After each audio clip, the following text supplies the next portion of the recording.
Hey there, welcome to episode 138 of the Cafe Genius Impresario's audio program. I'm your host, Dan Hugo.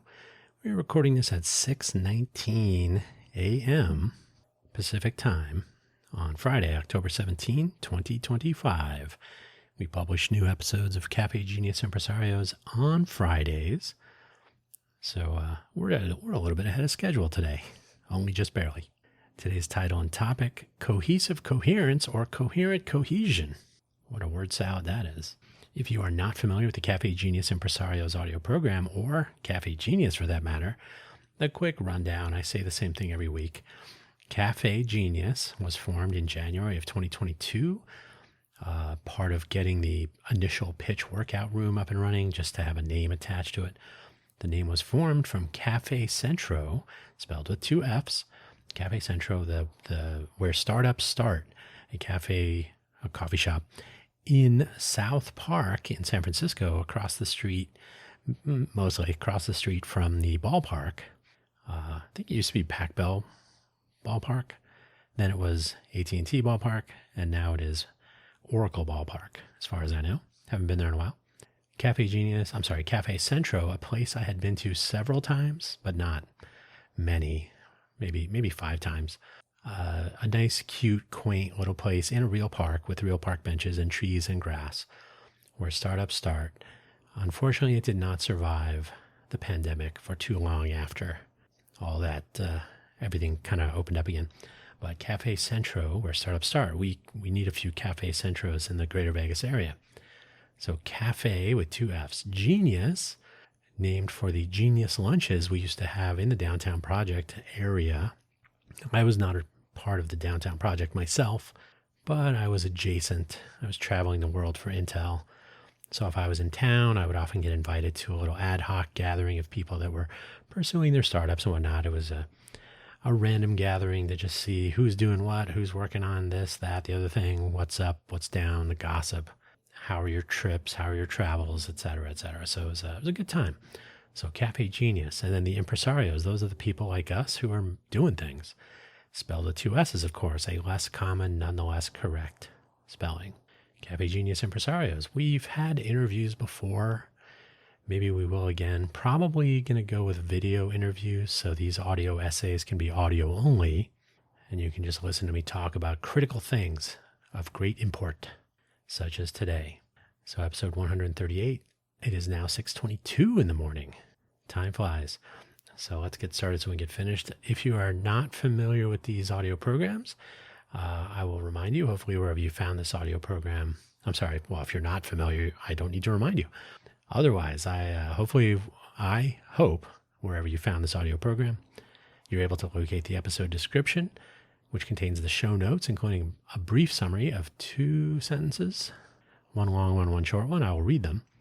And the links for today's episode. I actually have copy-pasted the 2 links from last week's episode, since this one this week is an add-on, a follow-up. Not necessarily a part 2, but if you did hear last week's episode, City as a System, you'll be all caught up for today. On that note, let us begin. Oh, before I forget, I say hopefully wherever you found, hopefully there are more places where you are able to find this audio program: YouTube, Apple Podcasts, Amazon Podcasts, Spotify, RSS feed, maybe iHeartRadio. I keep forgetting to get it all sorted, which program is on which services. But there is an RSS feed available if you want to just subscribe directly or whatever you want to do. Hopefully we're here for you. On that note, let us begin with the show notes, the summary of today's episode. If you caught our episode of this program last week, which you can do at any time, by the way, you can listen to any of our episodes anytime you want, you may have noticed interchangeable use of the words cohesion and coherence in the context of a city as a system, also the title of that episode. Today, let us tease those. I have totally misspelled that. Let us tease those 2 terms apart. There you go. So you should start thinking and then start typing. The links for today's episode, like I said, there's 2 duplicates from last week for context. The Cafe Genius homepage, Cafe, C-A-F-F-E, Genius, G-E-N-I-U-S, no spaces, cafegenius.org. The homepage for the Cafe Genius undertakings. This audio program is the main thing lately. There are some other things. The website is a work in progress, as always. I actually got a few things sorted for danhugo.com. So now I'm a Tailwind, still a novice, but Tailwind is the cutting edge of utility class-based CSS look and feel styling for websites. So I'm down with that. I'm making some other tools for static page generation from templates that I can also use for dynamic page generation. So always working on something. cafegenius.org will continue to look nicer, but it does have links to where to find these audio programs at the moment, and there will be more stuff coming soon, always under construction. The profile page linking everything for your host, that's me, used to be called Buy Dan a Coffee, but now it's profile page linking everything. It's at buymeacoffee.com/danhugo. That's been there for like 5 years. It has links to all of the audio programs, including this one. It has links to their individual YouTube channels. It has links to their individual home pages. It has links to their individual Spotify for Creators profile pages, which then have links to Apple Podcasts, Amazon Podcasts, the YouTube channel, the website for each. So there's links aplenty. If you want to listen to something I'm producing, you can find it there. In addition to affiliate links, which you're welcome to click on. They're for things that I actually use, like my favorite coffee beans and so on. You do not have to spend any money. You're under no obligation to contribute any money if you buy anything through the affiliate links. As you probably know, there's no additional cost to you, but I will get a little something in any revenue that comes through that portal or the other website, of course, ko-fi.com/danhugo, ko-fi.com/danhugo, where you will find the Coffee Solo audio program. No schedule, no agenda, published whenever. All of those are linked on buymeacoffee.com/danhugo. Check it out. And don't forget, Buy Me an Update, published on that very same website every Monday morning. Also available on Spotify, etc., etc. Okay, enough of this shameless self-promotion. Why some cities thrive while others struggle. New study reveals the secret rule driving U.S. city growth and decline. So as we talked about last week, this is an article about a study. The study costs $20. I will almost certainly get the study for my own uses for some, as we continue this journey. I haven't done it yet, but the short version is the secret rule driving U.S. city growth and decline is whether they are coherent, whether everything they're working on and as they transition from one thing to another, does it all fit together? Or do you rob Peter to pay Paul? Are you parasitic in your economic diversification? Something we should be concerned about here in Greater Vegas. So interesting article. The study sounds like it would be interesting. I read about it. I will read the actual study as we go down this rabbit hole, which I think is going to be worth going down. That is, and I didn't really mention this, the Cafe Genius project itself is focused on the entrepreneurial innovation ecosystem of the Greater Vegas area. What we learn over time probably applies to other places as well, but I'm here. So let's see if we can make this place work for us. And maybe you can use this wherever you are. Industries that thrive in Las Vegas, just for reference, we're not really going to spend any time on this week, but LVGEA, the Las Vegas Global Economic Alliance.org, is a public-private economic advisory entity. There's an equivalent in the Washoe County, the EDON, which I don't remember what it stands for, but what is it? It's Economic Development something of Western Nevada, Development Advisory, I don't know, something like that, EDON. So here it's LVGEA. So they have a key industries page. We went over it last week, but if you do want to see some of the things. Now, I would suggest, though, that what they have on that page is somewhat coherent. We went through that in that vein last week, except for the little blurb at the end where they say, oh, and by the way, we're also a startup hotspot or whatever their term is. That's where I think they go off the rails a little bit, but that's for another time. So now that we're through the links, and again, these are the same exact links from last week. So if you don't want to, all four of them are. So if you want to just blow past those, we're all good. Follow on from last week. This episode is a follow on from last week. Hey, I just said that. Episode 137. So if you find this episode interesting, this one that you're listening to right now, and or useful, I would point you back in time by 1 week.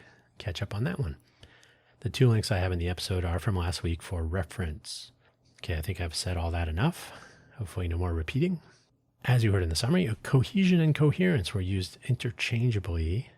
Did I say that? Yeah, interchangeably. Exactly that word. In episode 137, and it is not wildly inappropriate to use them as synonyms, but here they are similar but not the same. And in fact, in the article I refer to, which itself refers to a study about city growth and decline over 170 years, uses coherence, where I believe this could be treated as a combination of coherence and cohesion. Trust me, we're going to get into that. Cohesion, in terms of writing and communication, is often the interpersonal notional similarities, the connections, remaining on the same page, picking up what the other is putting down, if you like. Coherence is more of a systemic thing, like planning and building out infrastructure and economic considerations so that they align. So we don't build a building where a road will be. We aren't building a 3G cell phone infrastructure in a 5G world, and so on. So everything fits together. It all makes sense. And then if you have a cohesive population, people talk about things knowing what's going on. They share information in useful ways. Everybody kind of has some idea what's up. Cohesive communications and awareness, maybe even participation in a coherent economic diversification effort. What do you think of that? So we can and should be cohesive in our communications about such things and coherent in our design and deployment of such things. We need both. Absolutely. Of course, if we had both and everything was good, this episode would be over.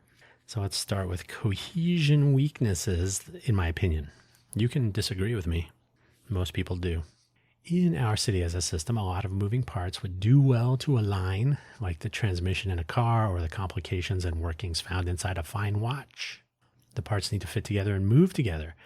And so since we have to work with people working with other people, they would do well to do the same.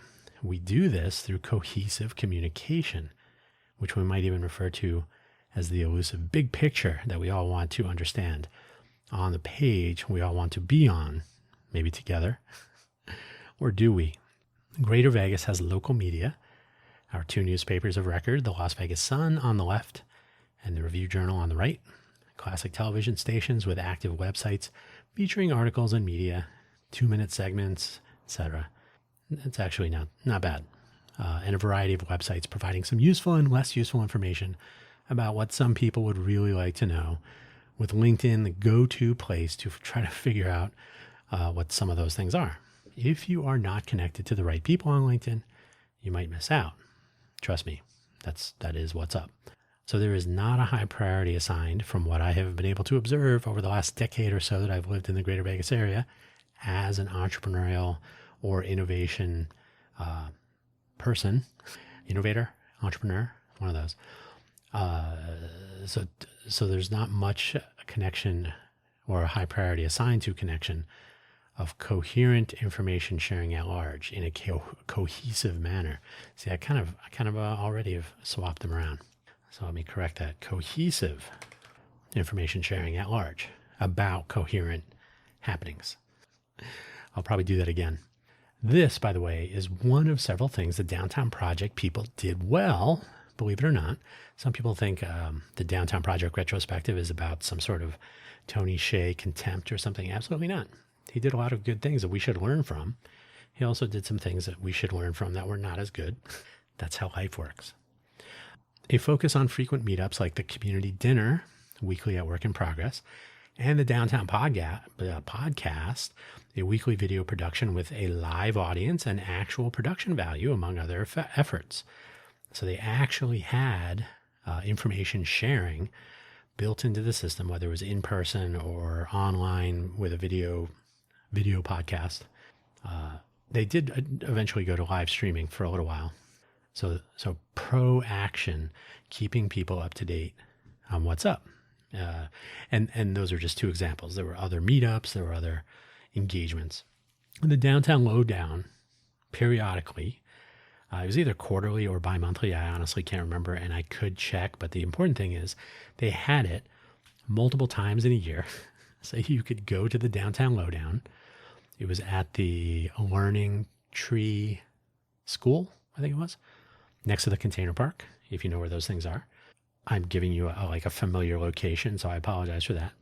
The Downtown Lowdown was an event to go over progress within the downtown project community from several perspectives. So some of it was the actual downtown project infrastructure, the different parts and pieces, the people in it, and then some of the companies, the startups that were a part of the downtown project community, and so on. So there was an actual media production around it. So they would actually record with high quality video equipment and lights and so on, microphones. And they could publish that, and there would be guests that would appear on stage and present what they're up to and so on. So it was an actual interactive experience to keep track of how the downtown project was unfolding. So, and you could watch it later if you couldn't make it. You could experience it later online. So I think that was a pretty good thing. It was a good idea. The late Tony Hsieh had published Delivering Happiness, his book, which I listened to as an audiobook, by the way, as read by Tony Hsieh. I would recommend it. I won't go into it here, but it is somewhat telling, especially as he's reading it. And had certainly been he had certainly been the introverted face driving the downtown project, speaking about it, inviting many influential people to tour the downtown project, so they might talk about it with others and so on. So Tony himself was proactive in promoting this startup community and the effort that so many people were making to hopefully drive it towards success. And I think that's important. So, and getting everybody on the same page, keeping people excited, motivated, and informed is a part of that. Cohesion. Adding to an economy, especially one that is so strongly associated with, in the case of Greater Vegas, the fun economy, and that is a trademark term, by the way, can be tricky when Downtown Project was making these ovations to establish a startup epicenter of sorts across a variety of focal areas like restaurants, bars, coffee shops, the container park, the Vegas Tech Fund for startups of different kinds, and so on. So there was a lot of stuff going on, and it didn't necessarily fit into the fun economy, which was not trademarked back then. But that is kind of Vegas, right? The Vegas identity is around a fun economy, now trademarked. Including people is important, if for no other reason than people who know what is going on just might be supportive in any number of ways, participating directly or not, but people will know and talk about it and maybe even get excited about it. Here, the Downtown Project dropped the ball a bit, ending the outreach for the most part at the llama-shaped Downtown Project boundary. Supposedly, if you looked at the actual boundary on a map of the Downtown Project proper, it looked like a llama. I don't doubt it. So the people in other parts of Greater Vegas were not really a part of these developments where they could have been in a variety of ways. I'm seeing this today as well. So, that's over there. And there's a kind of a built-in insulated silo dynamic at work across different parts of Las Vegas. So it's them over there, us over here. I don't go. And to be honest, getting down to Henderson or some of the southwest part of Vegas, Henderson towards the southeast, going over to the east side, going the way I'm way up north in city of Las Vegas proper. I mean, I'm not that far away from Nellis Air Force Base. So there's a lot of different sections, and getting around Vegas is always tricky with all the road construction. So I think that kind of lends itself to this little siloed scenario, and the Downtown Project was kind of kept to itself. That I think was not good. Now for coherence, and so I'm thinking about today, but we're referring back to the Downtown Project since it's basically in the same area, like geographically, same footprint. Now for some coherence weakness, now those moving parts I mentioned, they do need to fit together and they should work together so that one does not rob the other. This is my overarching concern about the drive to make this area the next Silicon Valley, in air quotes. Having lived in Silicon Valley myself from 1993, when things were really getting started there, makes all this interesting. And a quick caveat, Silicon Valley did not start in 1993. The stuff that you're probably familiar with got started in 1993. Silicon Valley got started in the late 1800s. Did a whole episode about that, episode 85. When things get interesting, the cost to be a part of that place goes up, which might price people out of participating in some parts of the fun economy, We talked about this happening in Austin when Austin turned into something of a sister city to Silicon Valley, with the Nerd Bird making full flights back and forth a couple of times daily. Who types this stuff? A couple of times daily.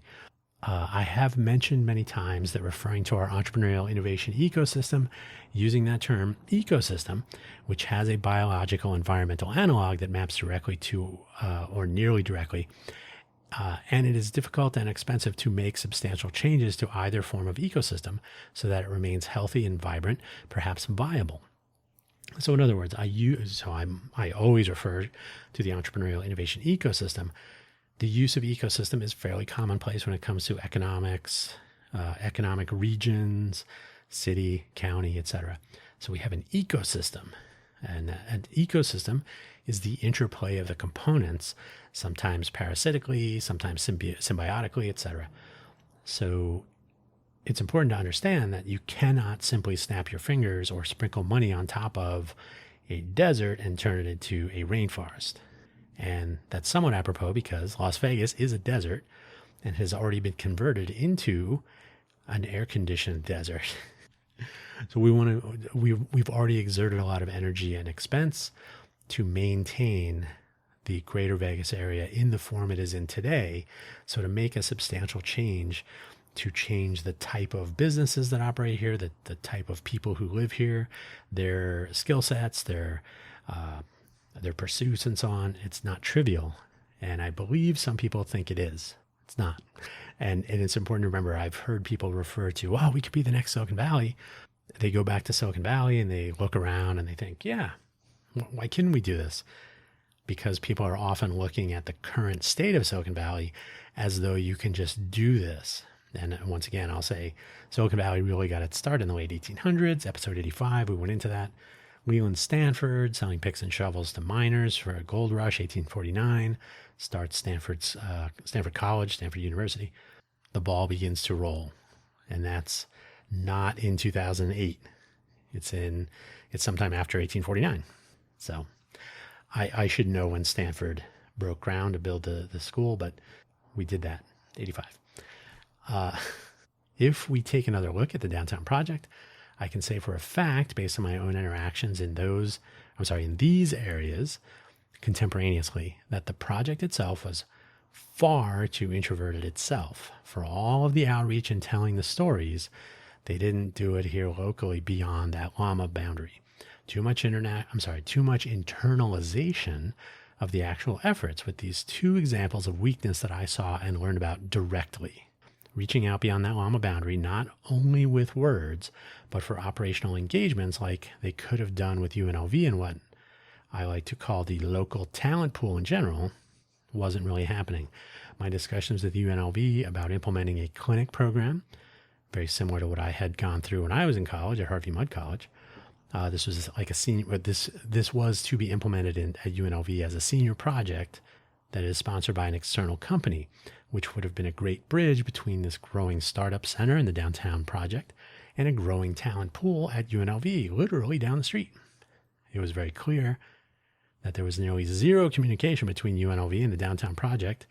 I say very clear because that's the words that were used when I said, wait, nobody at the downtown project? Well, we've tried to contact them. They don't respond. They don't talk to us. Okay. This was a missed opportunity, in my opinion, even though the downtown project did not ultimately ascend as planned. Who knows how things would have unfolded, though. So, yeah, they could have had probably one or 2 years of an engagement like that, having juniors and or seniors, not only in engineering, but in general.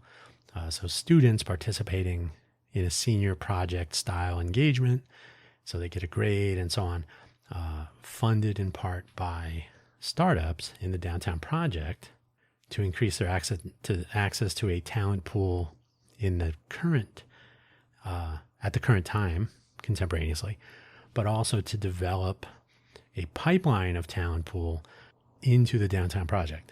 Seems like a good idea. That's how things work in the real world. An almost ideal example of cohesion and coherence not coming together, though, what I call the last mile. You may have heard that term used for things like shipping or services delivery in general. Here is this, it's the step between the cohesive story about opportunity and energy for startups in the downtown project, which again, they were going, hey, if you have a startup idea and you want to pursue it, you should come to the downtown project. You can move there. There's funding possibilities. There's a lot of engagement. There's contacts to be made and so on. Okay. Ooh, it sounds great. It was enough to actually move to the area to pursue a dream, perhaps. Oh, it sounds very exciting. Let me get my laptop and I'll head down. And what was there on arrival? That last mile was a bumpy road, and that is not me saying that. It is me recalling the discussions I had with people who, in the end, probably failed because they were not ready to traverse that mile between the fantastic notion they had in mind and the reality on the ground when they arrived. All right, I had to pause and get some water. Okay, here we go. So in other words, they had the notion, they were convinced, and I'm not saying people were lying, but I'm saying that, it was a lot of sunshine, a lot of energy, a lot of excitement, and there were a lot of resources here. But that introduction, the last mile between, all right, I'm taking the plunge, I'm moving to Vegas, I'm going to do my startup, getting across that mile boundary. I talked to so many people that, I was told there'd be mentoring. I was told there'd be this, that. It made it very difficult. Not everyone is cut out for making a startup just because somebody said they should. So maybe some people, if they had waited or not taken the move, maybe they could have worked on what they wanted to accomplish wherever they were instead of relocating to a new place and all the turmoil associated with that. So who knows? Who can say? In the modern day push to diversify the economy of Greater Vegas, we have this notion that we will be the next Silicon Valley, once again in air quotes, that we are a global innovation hub, that we may well be Hollywood 2.0. I don't know about that one. That one might fall first. That we are the future of healthcare and medical research and maybe biotech. We have our professional sports teams holding up one end of the fun economy. We're getting a baseball team eventually. Maybe. Is there more? Probably. Now, note that I used we there, but is it really we, or are you and I left out of the discussion most of the time? Maybe we should ask the business owners, other locals, and tourists who do not enjoy benefits from the, say, Formula One race, production by street. Formula One construction is kicking off for its third year, I think this weekend. So they're once again going to be tearing up stuff and cutting down things and blocking views of things and so on, interrupting foot traffic, building bridges, tearing down, whatever. It's chaos. But it's in its third year, costing some real money and lost business and similar around the first two events. So they didn't go well for some people. A place built on gambling, perhaps, will entice you to a point and then leave your future to chance with what I would suggest are incoherent plans, despite occasional cohesive messaging. Formula One is going to be great. Formula One was great. Everybody's excited. Oh, wait a minute. What's with these lawsuits from small business owners who lost millions of dollars and lost opportunity, engagement, customer foot traffic? Didn't anybody think of that stuff? Twice? And that's just one example. There are many. Can these be linked up? Can we have cohesion and coherence? Cohesive coherence, coherent cohesion? One of those, both. Coherence is a big deal.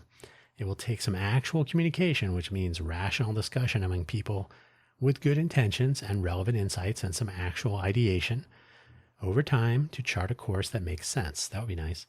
This is why I've looked at Formula One a few times, because it has both sides done poorly, in my opinion, and in such a way as benefit is not available to all those impacted. Not even a question of equity or even equality. Some will make real money. They will profit from Formula One. Others will lose because of construction before, limitations placed on foot traffic and visitor experience before, during, and after, impact of the actual races, some people staying away into the future with a bad taste in their mouth. Like, Vegas really ticked me off. That happened the first year when people were wandering past the Bellagio. Where'd the trees go? And then they were upset. And the race was still weeks away. And so on, and so on. I am seeing a few disconnects like this in the thinking and in some of the messaging, which goes to cohesion. And I could apply the same stuff to just about anything. Anytime I dig into the latest event coming up, the latest this, the announcement of that, there's always some sort of miscommunication, or the hype curve is real. I've talked about the hype curve many times and so on. So the Gartner hype curve, if you're curious. And with cohesion, we do not have the engagement sorted. So I was talking about coherence, but now we're on to cohesion. So I did a little transition there. We have the engagement. We do not have the engagement sorted. Our local media simply does not cut it. So the coherence among the Formula One moving parts is a little bit off. The coherence between Formula One and the rest of the city is definitely off. A lot of people who live in Vegas are not impressed. Anyway, cohesion. We have legacy, or mainstream media, if you like, covers the fun economy along with crime and politics, and the big one, real estate. Startups and entrepreneurialism, these are fine on their own, right?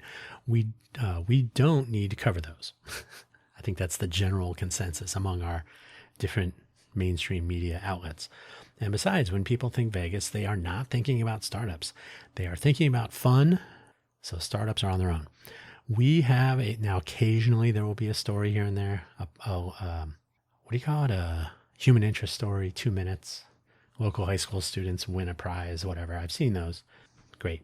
We have a population of content creators publishing content daily in some cases, certainly often focused entirely on the fun economy. From the best pizza restaurants with pizza sampling video clips to show off, to wandering around on the strip, showing the crowds, getting a flavor for the concerts and the other events going on here and there. On the off chance that a local content creator talks about our local economy, it is fun economy. Real estate, lately inflation and tariffs, and the decline in monthly year-over-year visitor numbers from the LVCVA. It's the Las Vegas Convention and Visitors Authority. But mostly silence on startups and new businesses and innovation. Obviously, there's an exception for a new restaurant or sometimes a new bar opening. But for the most part, if you're an entrepreneur in Vegas, you're kind of on your own when it comes to getting the word out. Did you see any local YouTubers at Mobile World Congress this week, if you happen to go? Probably not. Now, you saw other content creators from other places that are into mobile technologies. Are they in Vegas? Good luck. Good luck finding them. There might have been. I've been to that show a couple times. I didn't go last year or this year because it sort of wasn't worth it. But there may have been. I don't know. Greater Vegas puts a lot of weight on LinkedIn posts and a LinkedIn connection network for sharing information and finding out who's doing what. Do people respond, communicate individually through LinkedIn connections? That I am not seeing, but we can see a lot of current event posts, happenings, and so on via LinkedIn. I've been told by city staffers over the years that they are encouraged to like and share. Someone said one time, I don't really use LinkedIn except when they tell us to like certain posts. Okay, that's good to know. But yeah, I don't get a lot of response. I connect to people that work for the city of Las Vegas, for example, and then never hear from them. Even if I try to email them, nothing, silence. It's a culture mismatch. But we see a lot of current event posts, happenings, and so on via LinkedIn. So you better have your LinkedIn account dialed in with the right connections, following the right pages, and so on, and so on. The LinkedIn machine. I always point to episode 85 of this very audio program, as I've mentioned, the title being Vegas as the Next ... Vegas, wherein we go over the emergence of Silicon Valley over a long time, over 100 years, and with a lot of publicity and awareness across media. Granted, this was before the internet was the main event, so print media was still a major component, and in fact, part of Silicon Valley's legacy, its cultivation of its innovation culture, does involve telegraphs for communication, telegraphs, and the development of radio tubes, vacuum tubes for radios. So yeah, but communication was sort of built into the culture that would be Silicon Valley. And where Greater Vegas is not quite getting into that mode. That's just the way it is. People here tend to keep to themselves, unless there's something in it for that. I'll respond to you if there's something in it for me. Some of the major telling indicators I've been watching for a decade now. I've lived in Vegas for 12 years, but the first 2 years were kind of getting used to the place. But the indicators that I watch include these, and there's a few, so bear with me. Who is showing up? Not everyone is hanging out at every event, but are we seeing new people doing new things, appearing in more places? I would argue, not so much. We can factor in the pandemic recovery, the return to public appearances taking some time, but were there some startups taking shape while we were hanging out at home all the time? I would hope so. Are there people taking advantage of our global innovation hub status today to build the next big things? And if so, where are they? We have a bit of a Fermi paradox going on in Vegas, and I've done an entire episode on that too. Like, where is everybody? I'm going to dial in just a bit on that one and ask why halos are placed so quickly and easily. Let me fix this. I wrote easy. So quickly and easily over, like halos, gatherings like Tech Alley and Link Up. Yeah, Link Up? Yeah. And Level Up too. And the odd startup NV pitch event and so on. These are all, they have names thanks to whatever. I have some bad news for you, listener. In a thriving entrepreneurial innovation ecosystem, these would not be enough. These would be a good start, but we are years into this. Why are we not double or triple that amount of energy? Why did Startup Week Las Vegas, once again, have a couple hundred people and not feature startups front and center? There was like a startup crawl or something on the first night, but the panel discussions are mostly about getting funding and how are you going to use AI in your startup. I've already done a whole episode on this. Startup Week Las Vegas should be at least 50% startups, featuring startups, presenting startups, talking with startup founders, presenting startup ideas, and most importantly, failures, stories of failure. If there's no failure that you can talk about in a startup scene, there's not enough risk being taken. There's nothing going on, to be honest. Why is Tech Alley featuring the same meetups every month and catering lunch for the same size group of people? It's usually about 120 to 150. I stopped going a long time ago, but you'd see the same people every time. You can see the same people every time if you watch the Jason LeDuc video that he does. Same people every time. Not every time, but... So why is Tech Alley featuring these same people all the time? Where are the breakout startups? Where are the people doing innovative things? Hopefully they are too busy for this stuff. I mean, that's what I would like to hope. We already touched on news coverage. We should be reading about, hearing about, knowing more about more of this sort of stuff going on. Not finding it barely on LinkedIn as though it is secret knowledge. That's not good. Do you remember seeing any mention of Startup Week Las Vegas in our usual press outlets? I'll save you the time, you didn't. If there is one take home from the Downtown Project strategy, cohesion includes driving your own media and doing it conscientiously. Do you remember Fremont Street Studios? You love them or hate them. They were a media company and they made videos and content about Downtown Project, about things going on in Downtown Project, about events that were featuring the startups and so on. They were always around. For better or worse, you'd always run into them doing something with their cameras and capturing this or that. That should be happening all the time. And they should be able to get out there to drive the narrative, and that should be a matter of course. That should just be happening all the time. The equivalent of the content creator population here should be talking about startups and the startup scene and the innovation, the global innovation hub. We're going to be the next Silicon Valley. We just don't have any pictures or video or any actual discussion of it. But a lot of people have eaten free lunch, despite the fact that there really is no such thing. I am seeing some private or registration-only events in the tech space here, the space where some think the future of Greater Vegas can be found, including AI events, like developing AI hackathons. Why on earth are these private or registration-only just to attend and see what's happening? Let me fix another typo. Today was a good typo day. Like, why are these not more visible to the public? This is a complete cohesion breakdown, if you ask me. It is profoundly difficult to reach people who do not already know if they have no idea what is going on and they need to jump through hoops to change that.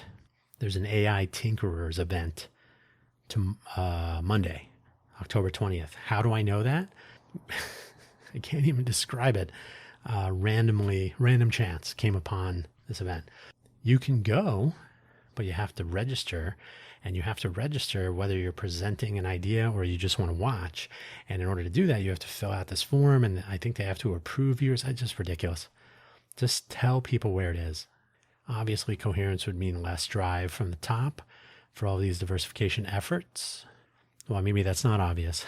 Coherence, people seem to be thinking, oh, the city of Las Vegas is driving that. Sure, professional sports fit into the fun economy, but there is so little attention, basically none, paid to anything outside of the fun economy. You know, that diversification effort, LVCVA is concerned about visitor volume. So have a sale. Try to convince people to come to Vegas to spend money. That's low cohesion, low coherence. I have already gone into the whole area more than once concerning our innovation destination potential, so I won't bore you here. Suffice to say, a ton is left on the table, or you to your own devices, perhaps. So in other words, for all the hype around all these different things that the greater Vegas area will be or is already, and I've heard this, but we are the next this. We're already the global innovation hub that rivals the San Francisco Bay Area. Okay. But we don't talk about those things. The only thing we talk about is getting more people to come here and spend money. The Las Vegas Convention and Visitors Authority. Granted, that's what they're here for, but what about putting some of the same level of energy and focus into other things? Diversification, remember? One last one in this set. Frankly, there is too much attempt by those in government to drive. If there's one thing that always works well, it is telling people in what areas they will be innovating. Hey, you will be working with AI. Go. Is AI really going to be the future of tech and tech startups in Vegas? Some think that. I do not. I think that's actually going to be the metaverse or Web3 or cryptocurrency, one of those. Wait, what if we cultivate a culture of innovation and enable that innovation with core resources and see what emerges? Maybe other things will become more popular. I think last week we talked about the fact that collection of key industries in Vegas that is published on the LVGEA website, Las Vegas Global Economic Alliance, they have a lot of good things that are actually pretty solid. We have a lot of resources here for sustainability, especially water conservation, water recovery. There's been a recent push towards recovering water from air. I believe UNLV has some accomplished output from a research project they did there, but that technology is becoming more widespread in general. But they should be focusing on that stuff. AI, like water research is already happening here. So why would we want to say, okay, everybody, we're just doing AI. AI is the future. There will probably be some AI in the future. Are you going to bank everything on that? I don't know. That seems to be the way Vegas and coherence go together. So rather than driving from the top, telling people this is what you're going to do. And in fact, this is another thing. I'm going off the script here. This is something that Downtown Project did as well. They didn't say, okay, we need to have this, this, and this. Come to Vegas if you want to work on a startup. Open a restaurant, start a business doing video consultations for people who are going to move. What else? Start a dumb Twitter polling company. Like the list goes on. It was a time to be creative. It was a time to try new ideas. It was time to be innovative. That is the way, in my opinion, that this should be driven. Not, hey, we're going to put all of our money behind key industries and we'll hope for the best. This should be, because startups should not be about, and let's be honest, the LVGEA really wants big companies to relocate here and bring a bunch of employees to inject capital and business into the economy rather than taking a risk on startups and so on. That's a longer story. That includes gentrification and pricing people out and so on. So the Austin model, that's problematic. This is where we get the make a better Vegas, right? Develop the talent pool. And by the way, if I can interrupt myself one last time, when you import workers, when you import talent, the messaging is this. Speaking of lack of cohesion, hey, we're going to invite a bunch of companies to move here and they're going to bring their employees because we don't have the talent that can do the kinds of things that they need. So go ahead and pursue valet, working in a bar. And there's nothing wrong with those jobs. But what you're telling people is we're not preparing you for the jobs that we want. So we're going to invite companies to bring their own. I think that's also a problem. I think that's a lack of coherence and cohesion, in my opinion. As I mentioned, I've been watching this stuff for years now. It seems like we have about 300 people at any given time showing up to check off the startup scene checkbox. And then what else? Oh, we have self-driving cars. That's the thing. And drones. So basically vehicles without people in them. One last section. This is the miscellaneous stuff, but it's also the most topical. I didn't want to turn this into a newsy episode. I didn't put a bunch of links to newspaper articles and whatnot, or newspaper, news outlet articles. And these are just a few new items from just this week. In fact, I was just reading, I found one of them today, and it's Friday at 7 o'clock in the morning. So fresh. These are developing news items. They're not really finalized. They're still early. So I also didn't want to spend too much time and point you towards them just yet. You're free to look for these on your own. The Hollywood 2.0 legislation that did not make it through the most recent Nevada legislative session, which did not fare well from some consultancy running the numbers on both the Senate and Assembly variants of the Hollywood 2.0 pursuits. I thought, personally, I talked about this already. I think it was the Senate bill that had more of a jobs program across a few different industries seemed more interesting, just in case. But it sounds like they may be leaning towards the studio bill, which was to provide some resources, incentives, and so on for, is it Warner Brothers and Sony, and a studio construction project by the Hughes people in the Summerlin area. So that just enables jobs and production of media, movies, and so on. But neither of them fared well when they did the numbers. When they saw what the environmental and economic impacts would be, it was like, not really worth it. But the Assembly and the Senate, the legislature, may be coming back into a special session any day now if Governor Lombardo does call the special session to pursue this and whatever else. It has been 2 sessions now, though. That's 4 years because of the way the legislature works in Nevada. And this is of active lobbying and promoting this notion. So does it have the juice after this many years? And one of the major proponents was Mark Wahlberg. So Mark Wahlberg was all over this. Since our local media does grab onto news if it concerns celebrities or wealthy people, and it's even better if they're wealthy celebrities, we got a lot of attention about this effort to drive this legislation in the previous session. So when it started 4 years ago for a few months and then took a long break and then, 4 years ago? Sorry. I've lost track. I don't know. Was it 4 years ago? The session just ended. So no, it was now it's about 3 years ago, I think. Sorry. Totally interrupting myself and confusing myself. That's easy to do. Anyway, it's been a while. It's been floating in the air. It had to be 3 years because Mark Wahlberg and Mark Wahlberg and his family moved to Las Vegas and purchased a home in the Summerlin area. I think it was in 2022. So that had to be around the time. And he was very excited to be here. And there's already the Wahlburger restaurant located in Vegas, hamburgers. And so it gets good reviews, I think. And he convinced Dean Cain to move here. It's Lois and Clark's Superman and Clark Kent. He didn't do as much lobbying in the more recent session. He's been busy making mediocre movies, but he did buy that home here. He moved his family here, and he was quoted in the press as being quite happy and excited to be in Vegas with so much opportunity. And he did convince Dean Cain to move here, presumably to pursue his ICE future. But that's a different thing. So Mark Wahlberg and Dean Cain were the celebrity core of Hollywood 2.0. And you know this is how Vegas operates. They got mentioned all the time. It's like Peter Tomasic. We have this huge startup community, plenty of success. We got Peter Tomasic, a 3-time entrepreneur. And did we mention Dean Cain and Mark Wahlberg? And then the list is short. So Mark Wahlberg and Dean Cain were the celebrity core. But this week, I think it was 2 days ago, news broke that the Wahlbergs may have purchased a home in Florida.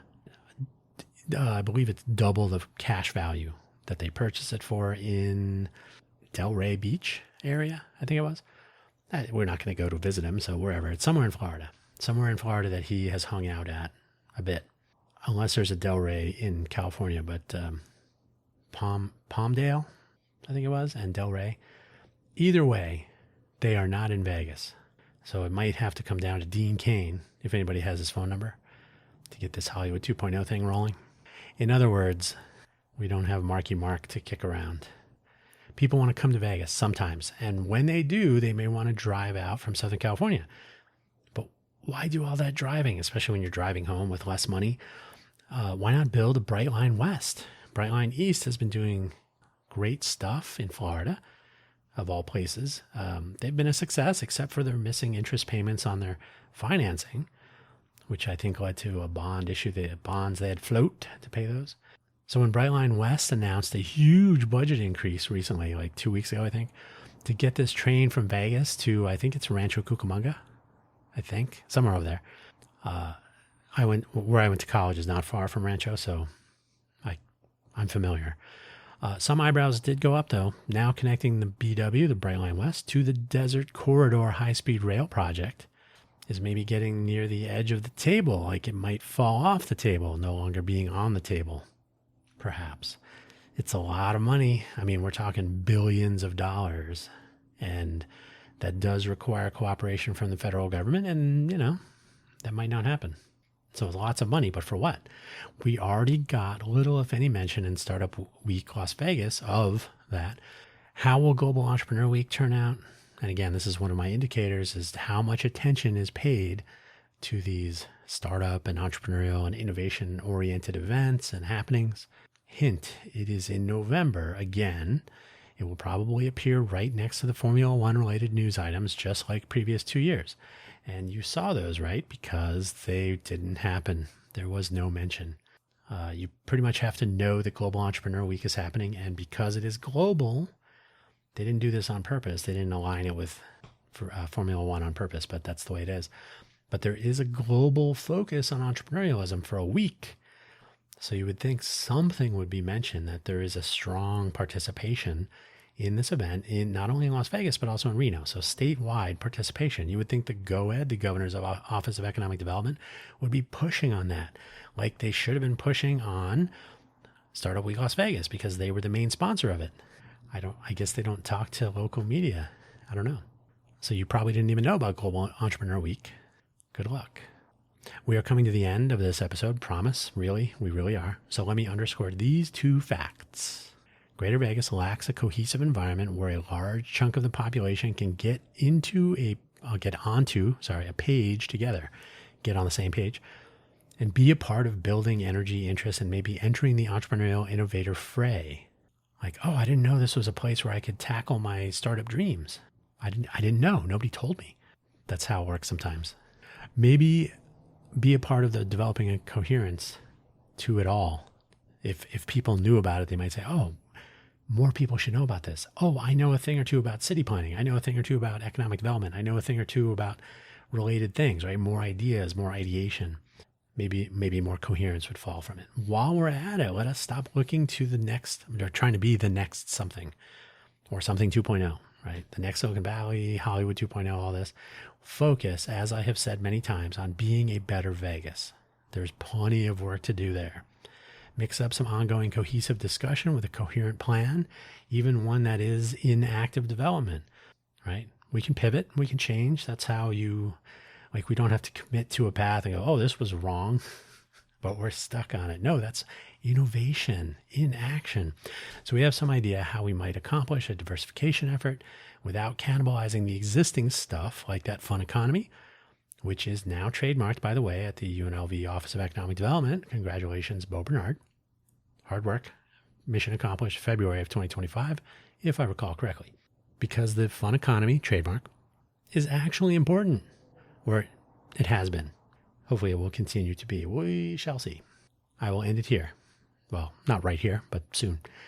If this is indeed a global innovation hub, and by the way, I don't see that mentioned quite as often, but those words are still floating around, that we are a global innovation hub that rivals the San Francisco Bay Area. Maybe, just maybe, it would make sense to be innovative when it comes to, say, coherent cohesion, or maybe cohesive coherence. How about both? To be continued, surely. And that, wow, my clock says 59 minutes and 5 seconds. I'm impressed with myself. I don't want to go too much, so I'll... with truncation of silence, it'll probably come in around 55 minutes, but it's nice to know that I came in just under 1 hour on this early morning. My wall clock time is 7:18 a.m. Pacific time here in Vegas. Still Friday, October 17th, 2025. Thank you for listening as always. Check out some of those links if you want to find out some other things I talk about every week. I do produce Buy Me an Update, which is 5 minutes. Listen to that on Mondays. I do produce one episode of a different audio program every day every other day. Tuesday is Let's Innovate for Vegas, about innovation in our nonprofit foundation, 501c3, by the way. Wednesday is Quaggling Sand. It's audio essays about my experiences through a lot of years. Thursday is FFS Talk. If you don't know what that means, you need to hang out with more Irish people. What works, what doesn't, and what can we do about it? And of course, Friday, Cafe Genius Impresarios, about our entrepreneurial innovation ecosystem and how we can make a better Vegas. And don't forget the Coffee Solo audio program, which has no schedule and no set titles, topics, agenda. I'll probably create one today. It's been a few days, so we're due. All that's available on the profile page, linking everything in the links section of today's episode and on every audio program I produce except for the Innovate for Vegas Foundation audio program, Let's Innovate for Vegas. That one is not about promoting myself, so I do not. That is where we'll end it for today. Thank you for listening, of course. Thank you for listening, as always. Let's make a better Vegas. Bye-bye.